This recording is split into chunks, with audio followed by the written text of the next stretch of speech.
তুমি না তওবা করেছিলে? তুমি না শুধুমাত্র আল্লাহর জন্য সবকিছু ছেড়ে দিয়েছিলে? বুঝতে পেরেছিলে কোথায় তোমার আসল ঠিকানা? ভুলে গেছ? আবার কোন পাপ তোমায় গ্রাস করে নিল? তুমি তো সেই যে নিজের পাপের প্রতি অনুতপ্ত হয়ে সিজদায় পড়ে অঝরে কেঁদেছিলে।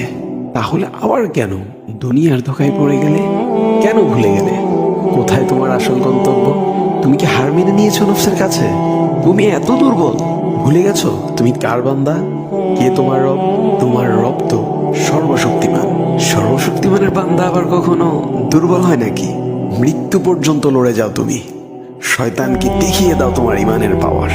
শয়তানের ধোকায় পড়ে অনেক পাপ করে ফেলেছ, তাই নিরাশ হয়ে গেছো তুমি, তাই না? তুমি কি জানো না তোমার রব কতটা মহান? তিনি তো তোমাকে ক্ষমা করার জন্য অপেক্ষা করছেন। তাই ফিরে আসো সেই রবের দুয়ারে, যার দুয়ার কখনো বন্ধ হয় না।